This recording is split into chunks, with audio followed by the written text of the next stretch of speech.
এজন্য বয়ানটা মনে রাখতে হবে পয়েন্টগুলি। মুহতারাম হাজিরিন,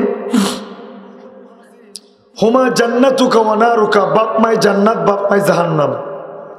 এবার সবাই একটু মোরাকাবা করেন যে আমার বাপ মাকে আমার প্রতি সন্তুষ্ট আছে কিনা। যদি সন্তুষ্ট থাকে আপনি মনে করবেন আপনি জান্নাতের সিঁড়িতে দাঁড়ায় আছেন। আর যদি আপনার আমার বাপ মা আমার আপনার প্রতি অসন্তুষ্ট থাকে আপনি মনে করবেন জাহান্নামের সিঁড়িতে দাঁড়ায় আছেন। মুহতারাম হাজিরিন, তাহলে আমরা কি জাহান্নামে হতে চাই না জান্নাতি হতে চাই? আচ্ছা, যদি জান্নাতি হতে চাই তাহলে বাপ মার খেদমত সন্তুষ্ট অর্জন আমাদের দরকার আছে না নাই? হাত পাকা করুন। দরকার আছে না নাই? আচ্ছা, যদি বাপ মার সন্তুষ্ট অর্জন প্রয়োজন থাকে আজ থেকে নিয়ত করব বাপ মাকে কষ্ট দেব না।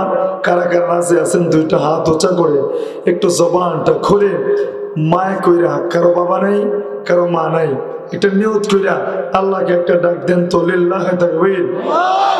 জবান খুলে আল্লাহু আকবার। আর জবান খুলে আল্লাহু আকবার। মুসলমান ভাইরা আমার খুব খেয়াল করেন, দিলের কান লাগায় কথাগুলি শুনবেন। এখনো পর্যন্ত যে সমস্ত বাবারা যুবকরা প্যান্ডেলের বাহিরে দোকানে চাষ্টলে বিভিন্ন কাজে ব্যস্ত আছেন, বাবাজি একজন বাবাজিও আর কোনো দিকে নজর নেই। খুব খেয়াল করে দিলের কান লাগায় কথাগুলি শুনব। বন্ধু, আল্লাহর পয়গম্বর মুসা কালিমুল্লাহ আল্লাহ রাব্বুল আলামিনকে ডাক দিয়া বললেন, আল্লাহ আপনি আমাকে ওসিয়ত করুন, উপদেশ দিন। আল্লাহ রাব্বুল আলামিন ডাক দিয়া বললেন, মুসা আমি তোমাকে আমার সন্তুষ্ট অর্জনের ওসিয়ত করছি। মুসা কালিমুল্লাহ দ্বিতীয়বার আল্লাহকে ডাক দিয়া কয়, আল্লাহ আপনি আমাকে ওসিয়ত করুন, উপদেশ দিন। আল্লাহ রাব্বুল আলামিন ডাক দিয়া বললেন, মুসা আমি তোমাকে তোমার মায়ের সন্তুষ্ট অর্জনের ওসিয়ত করছি। বন্ধু, মুসা কালিমুল্লাহ তৃতীয়বার আল্লাহকে ডাক দিয়া কয়, আল্লাহ আপনি আমাকে ওসিয়ত করুন, উপদেশ দিন। আল্লাহ রাব্বুল আলামিন ডাক দিয়া বললেন, মুসা আমি তোমাকে তোমার মায়ের সন্তুষ্ট অর্জনের ওসিয়ত করছি। যুবক ভাইরা, বৃদ্ধ বাবারা, পর্দার আড়ালের মারা, মুসা কালিমুল্লাহ চতুর্থবার আল্লাহকে ডাক দেয়া কয়, আল্লাহ আপনি আমাকে ওসিয়ত করুন, উপদেশ দিন। আল্লাহ রাব্বুল আলামিন ডাক দেয়া বললেন, মুসা আমি তোমাকে তোমার বাবার সন্তুষ্টি অর্জনের কথা বলছি, আমি আমার পক্ষ থেকে ওসিয়ত করছি। বন্ধু, এইখানে আল্লাহ রাব্বুল আলামিন সর্বপ্রথম মুসা কালিমুল্লাহকে আল্লাহর সন্তুষ্ট অর্জনের কথা বললেন, দ্বিতীয় নম্বরে মা বাবার সন্তুষ্ট অর্জনের কথা বললেন। এখান থেকে বোঝা যায় শুধুমাত্র আল্লাহকে সন্তুষ্ট করলে চলবে না, অর্থাৎ শুধুমাত্র নামাজ আদায় করলে চলবে না, শুধুমাত্র কুরবানি দিলে চলবে না, শুধুমাত্র যাকাত দিলে চলবে না, শুধুমাত্র হজ আদায় করলে চলবে না। আল্লাহর হুকুমগুলি পালন করার সাথে সাথে মা বাবাকে সন্তুষ্ট করা লাগবে, মা বাবার খেদমত করা লাগবে। যদি আল্লাহর সন্তুষ্ট করার সাথে সাথে মা বাবার খেদমত করতে পারি, তাদের সেবা করে তাদেরকে সন্তুষ্ট রাখতে পারি, আমার আল্লাহ আমার আপনার ইবাদত গুলি কবুল করে নেবে। আর যদি নামাজ রোজা হজ যাকাত আল্লাহর বিধান গুলি পালন করি, মা বাবার মনে যদি কষ্ট দেই, আমার আপনার ইবাদত দিয়া আল্লাহর তরে জান্নাতে যাওয়া যাবে না। বন্ধু, এজন্য আল্লাহর বিধান গুলি পালন করার সাথে সাথে মা বাবাকে সন্তুষ্ট করা লাগবে।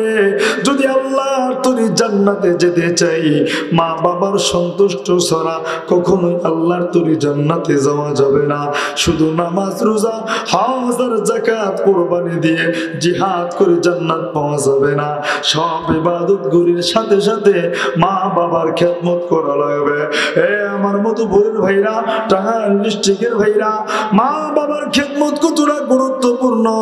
আল্লাহর নবীর সাহাবী খলিফাতুল মুসলিমিন হযরতে ওমর ইবনুল খাত্তাব রাদিয়াল্লাহু আনহু বর্ণনা করে, আল্লাহর নবীর সামনে যুবক বসা, আল্লাহর নবীকে ডাক দিয়ে কই, নবীজি আমি যুদ্ধের ময়দানে যাব, জিহাদের ময়দানে অংশগ্রহণ করব। আল্লাহর নবী ডাক দিয়ে কই, যুবক তোমার বাবা মা কি জীবিত আছেনি? যুবকটা ডাক দিয়ে কই, নবীজি আমার বাবা মা জীবিত আছে। আল্লাহর নবী ডাক দিয়ে কই, তোমার বাবা মা যদি জীবিত থাকে তাইলে তুমি তাদের মাঝে জিহাদ করো, অর্থাৎ তাদের সেবা করো। যদি তাদের সেবা করে তাদের সন্তুষ্ট অর্জন করতে পারো, আল্লাহ তোমাকে জিহাদের নেকি দিয়ে ধন্য করে দিবে। হ্যাঁ বন্ধু, মা বাবার খেদমত কতটা গুরুত্বপূর্ণ, বিশেষ করে মার খেদমত কতটা গুরুত্বপূর্ণ। আল্লাহর নবীর সামনে একজন সাহাবী বসা, আল্লাহর নবীকে ডাক দিয়া কই, নবীজি আমি কার সেবা বেশি করব? আল্লাহর নবী বললেন তোমার মা। দ্বিতীয়বার বললেন তারপর কার? আল্লাহর নবী বললেন তোমার মা। তৃতীয়বার বললেন তারপর কার? আল্লাহর নবী বললেন তোমার মা। চতুর্থবার বললেন তারপর কার? আল্লাহর নবী বললেন তোমার বাবা। এইখানে নবীজি তিনবার মায়ের খেদমতের কথা বললেন, চতুর্থ নাম্বার বাবার খেদমতের কথা বললেন, তিনবার কেন মায়ের খেদমতের কথা বললেন?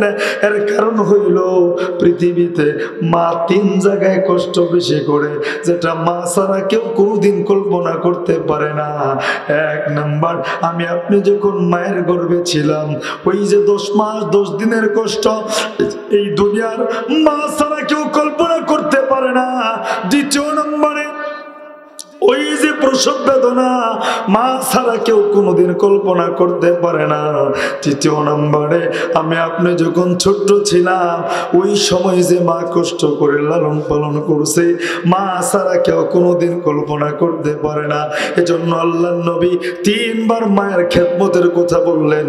চতুর্থ নম্বর বাবার খেদমত, পঞ্চম নম্বর আত্মীয় স্বজনের খেদমতের কথা বললেন। এজন্য বন্ধু, সবচাইতে খেদমতের গুরুত্ব হচ্ছে মা বাবা। এই দুনিয়াতে মার চাইতে বাবার চাইতে আপন সন্তানের জন্য পৃথিবীতে কেউ নাই। টাঙ্গাইল ডিস্ট্রিক্টের ভাইরা, মধুপুরের ভাইরা, পর্দার আড়ালের মারা, মা বাবার খেদমত কতটা গুরুত্বপূর্ণ, মা বাবার খেদমত কতটা ফজিলতপূর্ণ।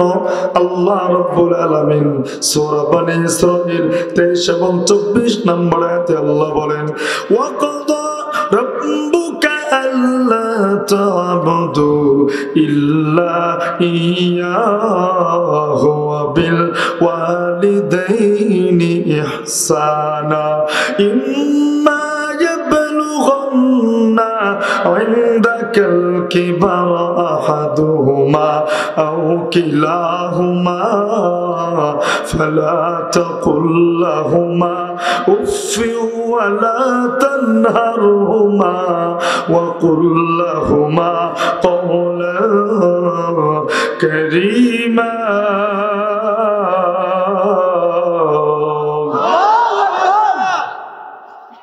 বাপ মার খেদমতের গুরুত্ব আছে না নাই? জোরে কই না, আছে না নাই? কম না বেশি? কষ্ট হইতেছে আপনাদের? আমার কিন্তু খুব কষ্ট হইতেছে। আমি এরকম ভাবে এত কষ্ট করে জীবনে ওয়াজ করিনি।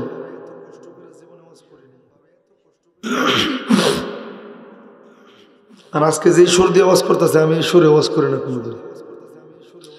মুহতারাম হাজিরিন, কষ্ট হয় না তো আপনাদের? কথা বুঝতেছেন তো? মা বাবার খেদমতের গুরুত্বটা কম না বেশি? আওয়াজ দেন, কম না বেশি? কোরআন হাদিসে বেশি, কিন্তু আমগোর কাছে কম।